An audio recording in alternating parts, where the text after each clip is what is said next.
We have lots to discuss in today's video, including the future of a couple of key UFAs this offseason. Mitch Marner and Sam Bennett getting a lot of attention around the NHL, wondering if they're going to be available on July the 1st. We're going to be taking a look at some information from a Hockey News reporter suggesting that Mitch Marner could be a great fit with one of the Metro Division teams, and outline some key reasons why he feels it's a strong possibility if he makes it to free agency. Plus, an update on Sam Bennett and the Florida Panthers. Will he re-sign? Will he also be a big name on the UFA market? We'll discuss the latest update there, plus some other key players that never ended up getting traded before the deadline, but could be key offseason trades for both teams in the New York area. Both the Rangers and the Islanders will be discussed in today's video. Plus, we have some big milestones being achieved here tonight, including 1,000 games for Schenn, Nathan MacKinnon being acknowledged for 1,000 points, some other key injury updates around the NHL, and a big story from Elliotte Friedman on Saturday headlines regarding junior hockey across North America,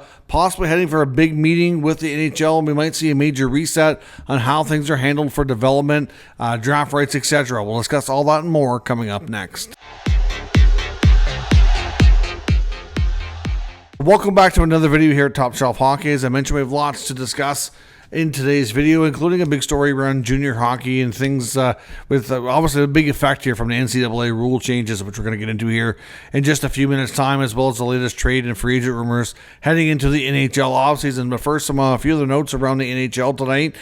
St. Louis Blues captain Schenn playing in game number 1,000 tonight as the St. Louis Blues do battle with the Anaheim Ducks. So obviously a big milestone for him. He scored a goal early in that game as well. And there was also some rough stuff with Jacob Trouba of the Anaheim Ducks. We saw Trouba kind of up to his old tricks again here, launching himself into the chin, face, head area of Blues forward Jordan Kyrou. So we know Jacob Trouba likes to lay his big hits. And, for the most part, most of them in the past have been legal. There's the odd one, though, in my opinion, that has kind of crossed the line. I'll be curious to see if he does get a call from the Department of NHL Player Safety on this one. To me, watching the replay of it and slowing it down, it looks like he comes back and really launches himself with to me, his arm is out, and it looks like he's off his feet, and he makes contact in the head. Like I said, basically right on the bullseye, right on the chin of Jordan Kyrou. Kyrou was injured on a play, left the game, was not on a subsequent power play, and hadn't returned the last I had seen. Now, the game was still going on as I record this video, so I'm not really sure any further updates on Kyrou's health and his whereabouts, if he's coming back to that game or if he's done for the night or not. But either way, I honestly, like I said, I do wonder about the Department of Player Safety weighing in on the Trouba situation on that hit. We'll have to wait and see. But a big night for Schenn. Either way, like I said, he gets involved in more ways than one, which is a very typical Schenn type of game, which is, from him, fun to watch for sure. We saw Nathan MacKinnon honored earlier tonight as well with the Avalanche hosting his former running mate and longtime teammate Mikko Rantanen and the Dallas Stars. It was an emotional game in more ways than one, with MacKinnon getting honored with the Golden Stick, the Gold Stick for 1,000 career points, which he achieved just a few nights ago. Captain Gabriel Landeskog, of course, has been out of the lineup for really ever since they won the Stanley Cup, was there to present him with the honor and the great gold stick. Lots of questions around Landeskog's future as well. I'm not entirely convinced he's done. We'll have to wait and get some more official updates there. But like I said, also not only was MacKinnon honored, but it was the first game back for Mikko Rantanen since he was traded. It was an emotional time. I think he had an impact in the game early with the tic-tac-toe play with his line mates, with Rupe Hintz and Jason Robertson. So he was getting an early assist in the game. And then not long after, in the first timeout, they do the big scoreboard video tribute to the longtime member of the Avalanche. Like I said, he spent a decade there, helped them win a Stanley Cup, put up some huge numbers. So certainly, a well-respected now alumni of the Avalanche. I mean, from what I could tell, it sounded like there might have been a few boos. I don't really understand why Rantanen made it clear he met with the media earlier after arriving in Colorado ahead of the game and made it clear that he never wanted to get traded. He never asked for this. If he could have had his way, he would have worked out a contract extension and stayed with the Colorado Avalanche, which was his first choice all along. Now, of course, we don't know the exact contract demands. There's lots of speculation out there that he was looking for just way too much money that the Avalanche just were not comfortable going to, and, well, clearly decided to jump the gun and trade him. Now, they traded him well ahead of the trade deadline, wanting to get ahead of things here, which I guess from their perspective, you can maybe understand why, but from his perspective, thinking we still have a lot of time before the deadline to hammer out an agreement. He was, I think, very taken aback, shocked, etc., that they traded him so soon, that they didn't take more time to negotiate. And I think that, from both sides can understand some hurt feelings on why it didn't work out. But at the end of the day, it wasn't his choice. They made the trade. He was willing to keep negotiating. He says he was willing to make a few sacrifices. We'll never know for sure if he really was or not. Rantanen would never ask for it. They technically traded him.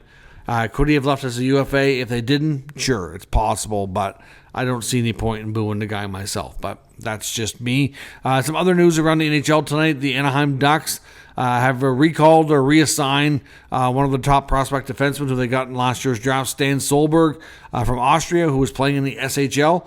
He's been summoned to now join the American Hockey League team, the San Diego Gulls. So Solberg will be making his North American debut in the American Hockey League here soon, which it'd be fun to see. He's an absolute bruiser, willing to throw some big hits there back on the blue line. Utah enforcer Liam O'Brien, Spicy Tuna as he likes to be called, out approximately 1 month with a lower body injury, so his regular season is likely over. At this rate, things, I would say, in my opinion, don't look too promising for Utah to get into the playoffs. I guess you never know. There's always late season heroics and miracles, but right now it looks like that last wildcard spot is mostly between Calgary and Vancouver, but you never know. We'll see. But if that's the case, his season could come to an end, which is unfortunate. Vancouver Canucks, newly acquired forward Philip Hedl, of course, who came over in the JT Miller trade. Unfortunately, not in the lineup tonight and is in concussion protocol after taking what appeared to be somewhat of some people thought it was dirty, at least from a hit from Jason Dickinson in the Blackhawks game. And there's no supplemental discipline or anything from player safety on that one. But unfortunately, Hedl is in concussion protocol, which is terrible news to hear for anybody, but especially a guy like Hedl who has a history dealing with concussions. And obviously, there tends to be scenarios when, the more you have in your history, sometimes the worse they can be. So, certainly feel for him. I hope that this is not anything that's going to set him back too bad. I know he was obviously a player the Canucks are going to be heavily relying upon and are going to need to help get into the playoffs. So hopefully a speedy recovery there, but he is going through the concussion protocol, which is just not good news at all. And former Ottawa Senator prospect and now Oilers prospect Robbie Harventi, of course he was traded to the Oilers this past offseason in a prospect swap with Edmonton for Xavier Bourgault.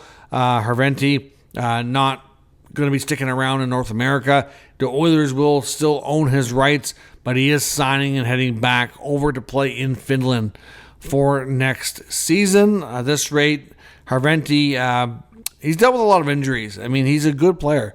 A couple of years back before the trade, especially in the first year there when the team changed ownership, he was given a decent run of games with the Senators. And he had his moments. Like, I thought he might legit be a bottom six NHL player. But the thing with him is he just always, unfortunately, has a lot of injuries. And the injuries just keep piling up. So we'll see. Obviously, when he was traded to Edmonton, obviously it was a case where the Senators, I think, were looking to get different prospects, shake things up because they might not have seen a future with him at the NHL level. But we'll see what happens with him. If he wants to return to North America and the NHL, the Oilers will own his rights, or he could ask for a trade. We'll see what happens in that front. Now, as I mentioned, a big story came out last night with Elliot Friedman and Saturday headlines on Hockey Night in Canada. There's going to be a big meeting coming up between the NHL and the junior leagues across North America, predominantly the CHL, but other major junior leagues are going to be involved in this meeting as well. Of course, the CHL is by far the largest, but other junior leagues and other levels of junior hockey, and including the USHL, will be in attendance here at the upcoming GM meetings coming up in the next week. So they will be all talking to the NHL to discuss how to make some changes that are going to be caused here, or I guess how to kind of reset things and how to better set up things for development with the new rules coming into effect that CHL players especially are going to be now eligible to play in the NCAA. The NCAA rule changes coming kind of threw everything for a loop here. And now, like I said, teams and leagues have had chances to kind of, absorb this news, think about it, and decide what's the best plan kind of moving forward. So with the news of the NCAA moving to allow CHL players to join U.S. colleges in the NCAA, it's had a lot of huge ramifications around other levels of junior hockey, predominantly the CHL here, given the fact that a lot of CHL players have already announced a verbal commitment to make the jump to the NCAA once they're eligible. So essentially, they're going to play, because usually you see in the CHL, and I guess the USHL as well, you kind of see, that 16-year-old season for the players who make it right away, upwards of being 20, right? You can have your overage season to your age 20. So you're playing an average of about 4 years of junior hockey for most players. Some obviously make it to the NHL sooner, right after they're drafted. But now we're seeing cases where you could see players maybe play 1 or 2 seasons of major junior hockey and then jump to the NCAA, after being drafted, for example, and play there for a year or two before trying to turn pro. So it certainly changes the landscape here quite a bit. Like I said, we've already had a number of players that are in the CHL announce their intentions to do that. There's a lot of speculation that there's a whole lot of other players considering making that move here as well, which could, like I said, they're going to end up losing talent at a faster, earlier rate than they would like. The NHL draft also has to be kind of rejigged here as well, because right now the rules on when players need to sign and for teams to hold their rights, it's different depending on where they're being drafted from. Players coming from like the CHL, for example, they have to sign within 2 years or they can go back into the draft. Whereas players out of the USHL and the NCAA, if they're playing college or USHL, they can take up to 4 years to sign. So that has to be tweaked. We know the CBA is going to be renegotiated here soon as well. So that's the goal here with all that, would to make it a level playing field. And that may have a big impact on players' decisions as well, because if right now going the NCAA route gives them more time to sign and might give them more flexibility in which team they end up with in the NHL, which a lot of players are looking at as well.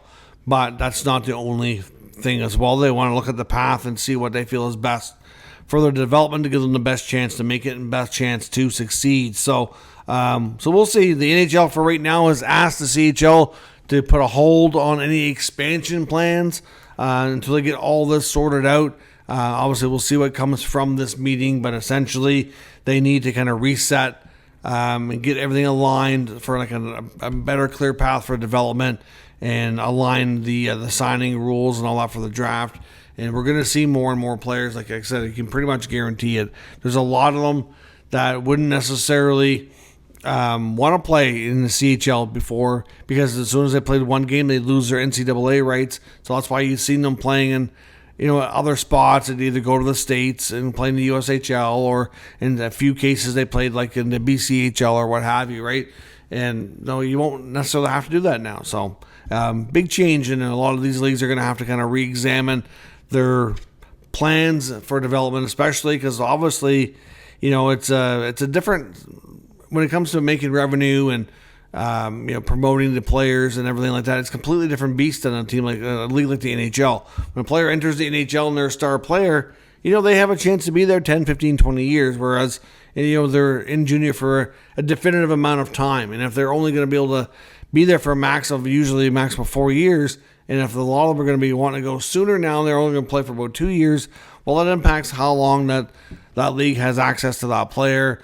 Obviously, that player's helping them generate revenue, generate money, marketing and growing the game and all that. So there's lots to factor in here, and they need to come up with a more new strategy and how to handle all these rule changes. Now, as I mentioned in the rumor mill for the offseason, and again, I want to quickly address, because the comments still, there's not a lot of them, but there's a few of them that I just don't understand.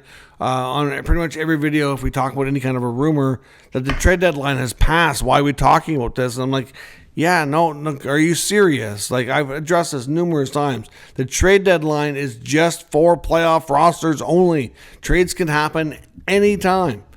And do we see big trades between the trade deadline and the end of the regular season? No, we don't. But like I said before, half the league is going to be in off-season mode here in a month. So there's lots of speculation about what they're looking to do, not to mention like the actual offseason. We spend, how many months looking at what teams are going to do throughout the season to the deadline, and then we change gears and looking at now what our teams are going to do between now and the offseason.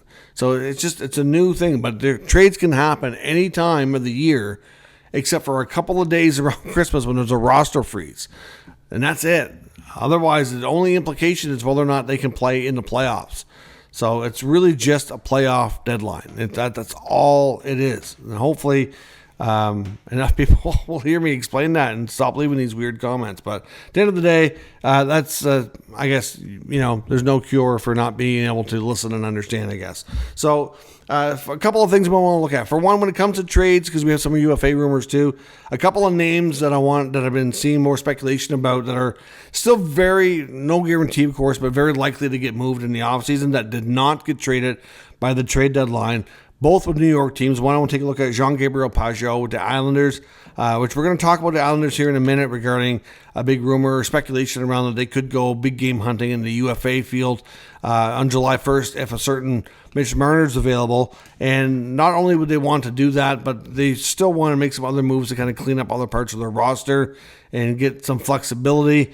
Here, Pageau's been, you kind of looked upon it for the most part as an underperforming contract for a while. Obviously, their depth at center is a little different now with Brock Nelson being moved already. So certainly that's going to impact things. But in the offseason, they could completely revamp this team if they are smart. The Islanders are a team that's been stuck in that mushy middle, in that mid-range for a while, being a playoff team, not a playoff team.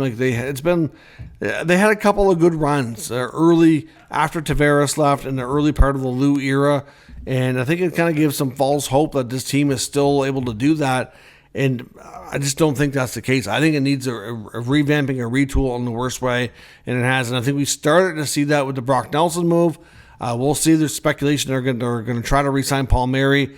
And to be honest, I don't think they'll have a hard time doing that. It was whether or not it's the right move. That's the big question here. But Pageau is a name that's certainly still out there that they wanted to move. It never happened. We're going to be down to another year off the contract. So it's going to be a lot easier with like a year left. So Pageau's a name to watch. Chris Kreider, the Rangers, is another name still getting a lot of attention. The Rangers lost again tonight to the Edmonton Oilers. So their playoff hopes, they're still alive. And I know that there's amongst the teams that are fighting for those last wildcard spots, I think more people seem to think that the Rangers probably have the best shot at squeaking in instead of teams like Columbus, Montreal, or Detroit for that wildcard 2 spot. There is a bit of more of a gap now with the Senators having a 5-point lead over wildcard 2 with that wildcard 1 spot. They're only 4 points back of getting into the top 3 divisional spots with the Leafs and Lightning as well. So that's, obviously a topic for another day. But, there's a little bit more separation. But wildcard 2 still has a number of teams, like I said, with the Rangers, the Blue Jackets, the Red Wings, and the Canadiens all fighting for it there. I don't think there's really any other teams beyond them that are still close enough within striking distance to make it. And a lot of places are favoring the Rangers. I'm not entirely convinced that with the loss tonight, they now have a couple of more games played. So not only are they 5 points behind Ottawa in wildcard 1, and they've played 2 more games, and then they've also played 2 more games with pretty much neck and neck with like Detroit and Montreal. I'm not convinced the Rangers have the best shot at grabbing wildcard 2. Columbus was looking really good for quite a while. Now not so much, and they have a tougher schedule. I think Montreal or Detroit would have a better chance of sneaking in there. And Montreal's been a lot hotter than Detroit lately too. So I do kind of wonder if they might be able to grab that wildcard 2 spot. We'll see. But the Rangers, if they miss the playoffs, and even if they don't, the belief is that Chris Drury still wants to retool this roster more than he already has. Chris Kreider's name was put out there by the GM himself earlier this offseason, along with Mika Zibanejad and Jacob Trouba, as names that were made available that they wanted to make some significant overhaul of the roster here. And, well, we saw some of that happen throughout the season, and it's going to continue. Clearly, this team is not where it needs to be. So Chris Kreider, after being a lifelong Ranger and having a good run there, very well expected that we could see the Ranger Kreider divorce this offseason. Hard to say exactly where he could go. There's certainly going to be no shortage of interest. I think there'll be a number of teams, especially in that metro area in the northeastern part of the U.S. I kind of wonder about Boston, to be honest. Boston would be an interesting spot for him. Obviously, connections to the area and going through a major retool. And they could definitely use a top 6 scorer. If they still believe he can be that, maybe they take a chance. We'll see. That's just speculation on my part. No reports that confirm interest on that. And the other big one I want to look at here is a couple of UFA rumors. One, Elliot Friedman brought it up on Saturday headlines last night as well. Sam Bennett and the Florida Panthers re-engaging on contract extension discussions. We know that for a while things were pretty quiet on a Bennett extension, and things were looking more and more likely that he was going to be heading to free agency, and it still could end up that way. We'll have to wait and see. But the fact is that Florida is pushing hard to try to keep the centerman in their organization here, which is makes sense. He's had a lot of success there. He's been way more successful in Florida than he ever was in Calgary, and won a Stanley Cup. I can see why there's mutual interest to remain. Based on the cap going up and where things stand with their contracts, they probably can figure out a way to keep Bennett, but it's not going to be easy. I think between Sam Bennett and Aaron Ekblad, I think there's a good chance that one of those two guys goes. And I do think the odds are better for Ekblad. I think when they traded for Seth Jones, to me, kind of raised an eyebrow that they may not bring back Ekblad. So we'll see what Zito does in that case. But in Bennett's case, there's still a chance. But do they want to pay him upwards of $8 million? Because his agent is pretty notorious for pushing his clients to go to market. Obviously, he holds the same agent as Marner, so no big surprise here that both these guys are not signed. I honestly don't think Bennett will get a deal done. I'm not saying he's leaving Florida for sure. I just don't. I think that his agent's going to push him to at least entertain other teams on July 1 before deciding. But depending on when they sign, it could make a difference between getting an 8-year deal and a 7-year deal as well. So we'll see. But certainly I think the Panthers will have challenges if he makes it to July 1, given the fact that he's been a productive and he's a unique type of player. I think I can see teams throwing $8 million plus at him. So we'll see. And there's been a lot of talk as well around the Maple Leafs being very interested in Bennett, especially if they, between Marner and Tavares, if they don't both go back and they have the money available, I could see them going to Bennett as the next option. So we'll see what happens there. And in Mitch Marner's case, like I said, there was one of the writers for the Hockey News had a big, long post around why he feels Mitch Marner has a good shot at going to the New York Islanders this offseason. I found it very interesting, and all his points are kind of valid, and it makes sense. For one, we don't know for sure Marner's making it to free agency, but I think, like I said, based on his agent, based on what they've said, based on the fact that how everything's gone, I think Marner will not be signing before July 1. Now, I'm also not sold on the idea that he's leaving Toronto just yet. I think a big part of his decision and the team's decision on what they're going to offer him, which will ultimately have a big role here in whether or not he stays, will be based on playoff performance. Not just Mitch's performance, but the team overall.